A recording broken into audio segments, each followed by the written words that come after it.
May 28th, 1940, 15-ish hours. The Cabinet War Rooms, London. The air is thick with cigar smoke, sweat, and the metallic taste of fear. Winston Churchill, his face a bulldog's mask of defiance, paces the floor. The news from France is not just bad, it is apocalyptic. The British Expeditionary Force is trapped. The evacuation at Dunkirk has begun, a desperate gamble to save a broken army. France is collapsing. Belgium has surrendered. Holland is crushed. Norway is lost. Britain stands alone, a small island against the seemingly invincible Nazi war machine that has conquered all of Europe in a matter of weeks. The German High Command is finalizing plans for Operation Sea Lion, the invasion of Great Britain. The conventional war, the war of gentlemen, of battle lines and declared fronts, is over, and Britain has lost. As the bombs of the Blitz begin to fall, tearing the heart out of London, Churchill convenes a secret meeting. He looks at his new Minister of Economic Warfare, Hugh Dalton. "We must," Churchill growls, his voice a low rumble, "prepare for a new kind of war, a war of attrition, a war of nerve. The old rules are dead. The Marquis of Queensberry rules do not apply when fighting a rabid dog. The British Army, what's left of it, can defend the beaches, but it cannot free Europe. Not like this." Churchill has a new, desperate idea. An idea born of insurgency, of back-alley fighting, of terror. He needs an organization that will operate in the shadows. Men and women who can move like ghosts inside Hitler's fortress Europe. They will not capture territory. They will create chaos. They will link up with local resistance. They will arm them. They will train them. They will blow up bridges, assassinate generals, derail supply trains, and destroy factories. They will be a cancer, eating the Third Reich from within. On July 19th, 1940, Churchill gives Dalton a simple, terrifying directive. He scrawls a note. "And now, set Europe ablaze." From this order, a Neustadt clandestine organization is born, the Special Operations Executive, or SOE. Its purpose is so secret, it is known to only a handful of men. Its mission? To coordinate all action, by way of subversion and sabotage, against the enemy overseas. It is, in short, a ministry of ungentlemanly warfare. But there is one catastrophic problem. The idea is brilliant, but the reality is impossible. Britain has no one to do this. The British military is trained to march in formation, to fire rifles in volleys, to fight on a battlefield. They are not trained to pick locks, crack safes, build bombs out of household flour, or kill a man in silence with a piece of piano wire. Where do you find teachers for an art that doesn't officially exist? Where do you train these new agents without German spies, just across the channel, seeing and reporting everything? The SOE is created, but it is an empty shell. It has a mission, but no means. The generals of the Allied High Command are stumped. They need a solution, and they need it yesterday. They cannot believe where the solution will come from. It will not come from the ancient halls of Oxford or the parade grounds of Sandhurst. It will come from a quiet, unassuming farm thousands of miles away on the other side of the Atlantic. It will come from Canada. The solution has a name, William Stephenson. To the world, he is a mild-mannered Canadian industrialist, a wealthy businessman from Winnipeg. To Churchill, and secretly to President Roosevelt, he is the man codenamed Intrepid. Stephenson is a new breed of power broker. He is a genius, a World War I flying ace, a millionaire, and the quiet center of a web of influence that spans the globe. He is Churchill's personal, clandestine link to Washington, operating long before America enters the war. His official title is British Passport Control Officer, a laughably transparent cover. His real job is to run all British intelligence operations in the entire Western Hemisphere. Little Bill. Stephenson understands the problem better than anyone. He knows the SOE needs a school, but he knows that school cannot be in Britain. It's too small, too exposed, too crawling with spies. He needs a place that is secure. He needs a place that is discreet. He needs a place with access to raw materials, both for explosives and for people.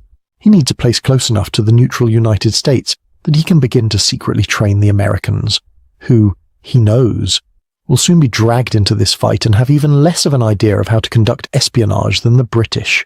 In the winter of 1940, Stevenson makes a proposal to the Canadian government. He doesn't ask for an army base. He asks for a piece of land. The location he chooses is perfect in its obscurity. It is not a fortress. It is not a compound. It is a farm, a 200-acre plot of unremarkable, scrubby farmland just outside the quiet industrial town of Oshawa, Ontario. It borders the cold, grey, rolling waves of Lake Ontario. It's surrounded by a few gullies and a bit of forest. To any passerby, it is just another Canadian farm, its fields lying fallow for the winter. The Canadian Prime Minister, Mackenzie King, agrees, on one condition: total, absolute secrecy. The Canadian public, and even the Canadian Parliament, must never know about it. The RCMP, the Royal Canadian Mounted Police, will provide a security perimeter, but that's it. The project is given a sterile, bureaucratic code name, designed to be forgotten: STS-103, Special Training Station 103. The men who will be sent there, however, will give it another name, a name that will become legend, whispered in the intelligence communities for the rest of the century. They will call it Camp X. In early December 1941, just as the world is reeling from the news of Pearl Harbor, Camp X quietly opens its gates. From the outside, it is nothing. A few newly constructed wooden barracks, a flagpole, and a barbed wire fence. The main building is the original farmhouse, the Whitby Farm, a simple brick and wood structure. It looks like a minor military signalling post. The guards tell any curious local farmers or police that it's a special driver's training school. That is the official lie. The reality is something else entirely. The Allied High Command, desperate for a solution, has placed its faith in Stevenson's secret farm. They still cannot believe this is the answer. It is, until the first instructors arrive, and the generals realize this farm is not going to be a school. It is going to be a factory for producing the most dangerous human beings the world has ever seen. The men who arrive to teach at Camp X are not soldiers. They are, by all gentlemanly standards, thugs. They're killers. They are the living masters of a forbidden art. The SOE scours the globe for the most lethal, unconventional minds they can find. And they find them. The most important is a man named William Ewart Fairbairn. Fairbairn is a legend in the Shanghai Municipal Police, the most dangerous, crime-ridden city on earth. For decades, he had fought a daily war against the triads, against kidnappers, against street gangs. He's a small, quiet, bespectacled man who looks like a librarian. He is perhaps the most dangerous man alive. He has developed his own system of combat, Defendu. It is not a sport. It is not for honor. It is the science of winning a life-or-death fight in seconds. It is about maximum damage, minimum time. It is about killing. He teaches how to kill with a fountain pen, a rolled-up magazine, a teacup. His motto: get tough, get down, and get it over with. With him is Eric Bill Sykes. Sykes is Fairbairn's partner in chaos, a firearms expert and the co-designer of the most iconic and most terrifying weapon of the war, the Fairbairn-Sykes Commando knife. This knife is not a tool. It is not a utility blade.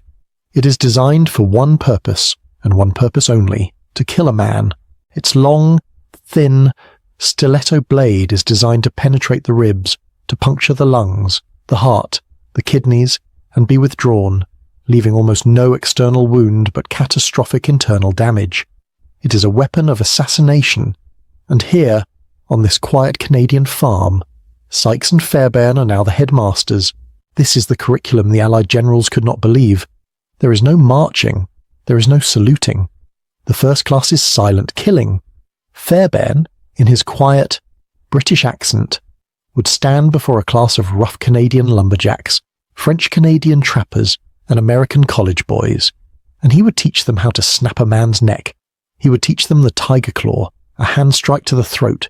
He would teach them how to use a piano wire garrote. He would teach them how to walk up behind a sentry, cup his helmet, and use the steel rim to sever his spinal cord. They are taught to be, in a word, ungentlemanly. This secret farm in Ontario is not just training soldiers. It is untraining them. It is systematically breaking down every instinct of a fair fight. It is teaching them to be the very thing they were sworn to destroy. It is teaching them to be assassins. and the training has only just begun. The lessons in silent killing were not an academic exercise. They were a visceral, hands-on rejection of civilized warfare. This was Fairbairn's laboratory. He would stand before men who had been farmers, lawyers, and lumberjacks just weeks before, and he would demonstrate the sentry takedown. There is no such thing as a fair fight. His voice, clipped and precise, would echo in the hushed training hall. A fair fight is a fight you are losing. Your goal is to finish the engagement before the enemy even knows it has begun. He taught them the chin jab, a strike with the heel of the hand, not to injure, but to break the neck. He taught them to use a simple garrote, and how to use the enemy's own body weight against him, to sever the carotid artery and ensure silence in under 3 seconds. And then there was the knife, the Fairbairn Sykes commando knife. The instructors would hold it up. This, they would say, is not a tool. You do not open rations with it. You do not whittle wood with it. You do not even look at it unless you intend to use it. It is a human killer. The trainees were taught the body map, the vulnerable points. First, the instructor would demonstrate on a straw-filled dummy the artery in the groin, upward thrust. Second, the kidneys, under the rib cage, a sideways thrust and twist. Third, the heart, a straight-on thrust penetrating the sternum. Fourth, the throat, a slash, not a poke. And finally, and this was the most chilling, the silent kill through the back, under the shoulder blade, puncturing the lung. The man cannot scream. He cannot even breathe. He is dead, and the only sound is a faint, wet gasp. This was the black art curriculum. It was so brutal, so effective, and so ungentlemanly, that rumours of it, even within the Allied High Command, were met with a kind of horrified disbelief. But killing one man was not enough. The purpose of Campex was to kill infrastructure.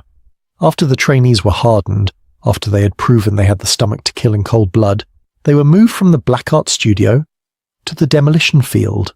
If Fairbairn and Sykes were the headmasters of personal destruction, the SOE's demolition experts were the masters of industrial-scale chaos. The quiet Ontario farmland was, suddenly, no longer quiet. The curriculum here was, quite literally, explosive. Trainees were introduced to a new, miraculous and terrifying substance, plastic explosive. Nobel 808, or PE. The instructor, a man who had likely learned his trade in the Irish Republican Army, or the mines of Wales, would hold up a brick of the putty-like substance. Gentlemen, or he'd begin, this is your new best friend. It is pliable. You can mould it like clay. It is waterproof. You can drop it. You can even set it on fire. It will not detonate. He would light a corner. It would burn like a campfire log, but he would then take a tiny, pencil-sized detonator, insert it, and attach a fuse. With this, it is the hand of God. The fields of Oshawa became a surreal map of a war-torn Europe. The instructors built a mock railway line in a gully. You do not blow up the train, the instructor would bark. You blow up the track, at a curve, with a pressure switch. You let the train's own weight and speed do the work for you. They were taught how to make limpet mines, magnetic bombs, and how to swim, in the dead of night, in the freezing water of Lake Ontario, to attach them to the hull of a mock ship. They were taught the time pencil, a small copper tube. Crush the end, and the acid inside would begin to eat through a thin wire. You had 30 minutes, no clockwork, no ticking, just a silent, chemical fuse. They were taught ersatz explosives, how to make a powerful bomb from nothing. Flour, sugar, potassium nitrate. You can buy all of this at a local shop. You mix them. You have a bomb, a watch, a battery, a few wires. You have a timer. This was the forbidden knowledge. This was the training that Allied generals, raised on cavalry charges and battlefield etiquette, could not believe was being sanctioned. They were not training soldiers. They were training a new hybrid terror. A man who had the silent killing skills of an assassin, the lock-picking and safe-cracking skills of a master burglar, and the demolition knowledge of a rogue engineer. And this new, deadly curriculum began to attract attention. In the spring of 1942, a very special visitor arrived at Camp X. He did not look like the other trainees. The other trainees were rough-hewn. They were Yugoslav partisans, Italian socialists, French-Canadian lumberjacks. Men chosen because their faces and languages could blend seamlessly into the occupied territories. This new man was different. He was tall. He was aristocratic. He wore the immaculate uniform of a British Royal Navy commander. His name was Ian Fleming. Fleming was not there to train. He was a senior aide to the Director of Naval Intelligence. He was there on behalf of intrepid William Stevenson, to observe, to learn. He was essentially a student of the students. He stood at the edge of the woods, a cigarette holder clenched in his teeth, and he watched. He watched Fairbairn teach a man how to kill with a hat. He watched the demolition experts teach agents how to build a bomb inside a wine bottle. He saw the spycraft division, the lockpicking labs, the radio transmission rooms, the forgery departments where artists created perfect, fake Gestapo documents. He was watching the birth of Q Branch. He was watching, for the first time in his life, the real-world application of black propaganda, assassination, and high-tech gadgetry. He was watching the theory of a license to kill being put into practice on a quiet Canadian farm. He took meticulous notes, and from the mud, the blood, and the high explosives of Camp X, the character of James Bond was being born. The Allied High Command was no longer skeptical. They were converted. The secret farm was working. It was taking in raw recruits and, in a brutal 6-week-long crucible, forging them into the world's most elite and deadly agents. Men were graduating. They were being inserted back into Europe, and the reports were starting to come in. A bridge in Yugoslavia, critical to German supplies, vanished. A high-ranking Gestapo chief in Prague. Assassinated. A U-boat factory in Norway. Sabotaged. The impossible solution was proving to be an astounding success. But what the generals, what Ian Fleming, and what even most of the trainees didn't know, was that the school was a cover. It was an ingenious, perfectly executed distraction. The true purpose of Camp X, its most vital, forbidden secret, was not the men it was training to kill. It was something far more powerful, a secret hidden in plain sight, a secret that would not be fully understood for another 50 years.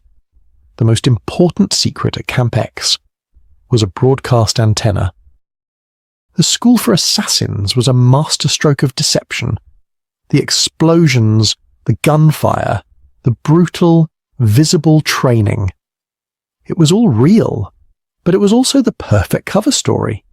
Because the most important forbidden art taught at Camp X wasn't how to kill a man, it was how to listen. The true purpose of this secret farm was hidden inside the original, unassuming farmhouse. While trainees were being taught to garrote sentries, another, quieter war was being waged in the building's reinforced basement. This was the nerve center, codenamed Hydra. It was one of the most sophisticated and most secret mall communications hubs of the entire war. The generals, the spies, even Ian Fleming had all focused on the human weapons being forged. They had missed the real secret. This farm wasn't just a school. It was the electronic ear of the Western Hemisphere. Intrepid. William Stevenson hadn't chosen the Oshawa location just for its isolation. He had chosen it for its geography. The flat, wet land bordering Lake Ontario was a perfect ground plane for radio signals. Its position in Canada made it the ideal midpoint to intercept high-frequency signals from Europe and relay them securely to Washington, London, and South America. Hydra was the hub. Inside that farmhouse, 24 hours a day, 7 days a week, a different kind of soldier worked. Many were young women from the Women's Royal Naval Service, the Wrens. They were linguists, mathematicians, and radio operators. They sat in windowless justice, sound-proofed rooms, their headphones pressed tight. Their job was to pull signal from noise, to listen to the ether, and the ether was full. They intercepted everything. Coded messages from German U-boats in the Atlantic, diplomatic traffic from the Japanese embassy in Berlin, weather reports from spy ships, and, most importantly, they intercepted the high-speed encrypted traffic of the German High Command's Enigma machine. Hydra was a critical, an often uncredited node in the Ultra program, the secret network centered at Bletchley Park in England. The signals intercepted at Campex were cross-referenced, decoded, and analyzed, but Hydra did more than just listen. It talked. It was the primary and secure broadcast station for all British security coordination BRT operations.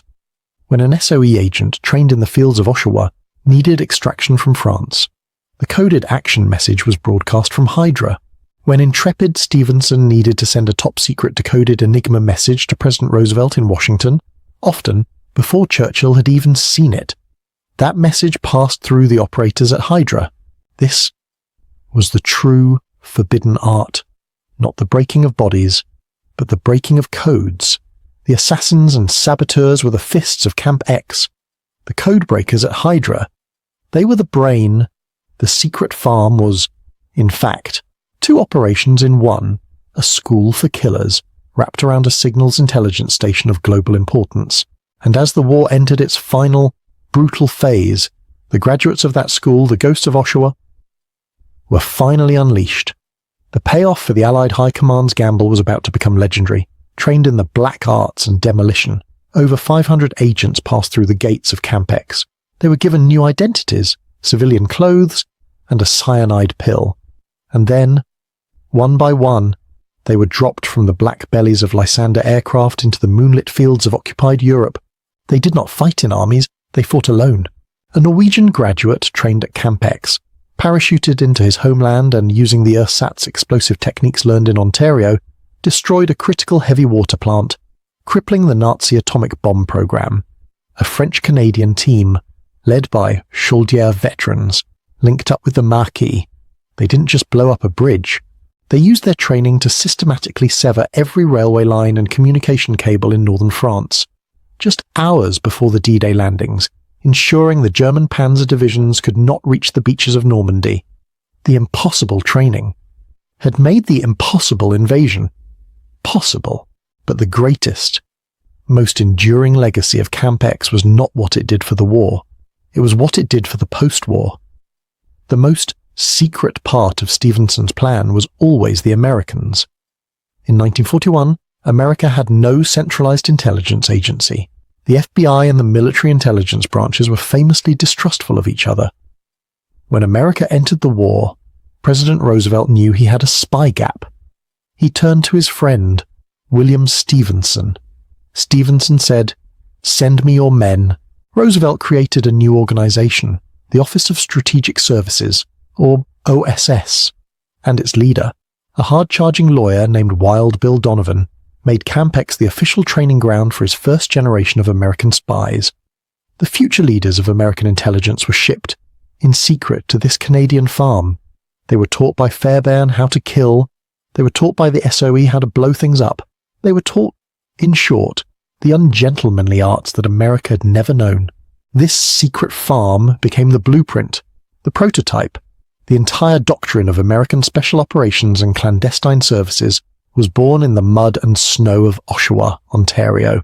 When the war ended, the legacy of Camp X was immediate. The OSS, having proven its worth, was disbanded and then almost immediately reformed under a new name, the Central Intelligence Agency, the CIA. The secret farm in Canada had, in effect, given birth to the most powerful intelligence agency the world would ever know. And what became of Camp X? The end of the school was as secret as its beginning. There was no parade. There were no monuments. In 1946, the mission was complete. The files were shredded. The records were burned. The instructors, Fairbairn and Sykes, vanished back into the shadows. The Canadian government, true to its word, dismantled the entire facility, the barracks, the firing ranges, the Hydra station. It was all bulldozed, torn down, and ploughed back into the earth. The land was sold. The secret farm was, once again, just a farm. It was a place designed to be forgotten, an operation so black that it was erased from its own history. Today, there is almost nothing left. A small, quiet park, a single, humble monument. But the forbidden knowledge taught there, it was never forgotten. The ungentlemanly warfare that the Allied generals couldn't believe. It became the new standard. The ghosts of Oshawa are still with us, their techniques, their methods, and their philosophy. They now define the secret wars that are still being fought every single day in the shadows. History is full of these secret farms, classified projects and hidden locations that change the world, only to be erased. What other hidden locations or classified operations from the war do you think deserve to be brought into the light? Let us know your story in the comments below. These are the operations that are so often lost to the official histories, the ones that don't make it into the textbooks. Our mission here is to find them and to tell their impossible, true stories. If you believe in keeping that history alive, subscribing is the best way to support the channel and ensure you don't miss the next operation.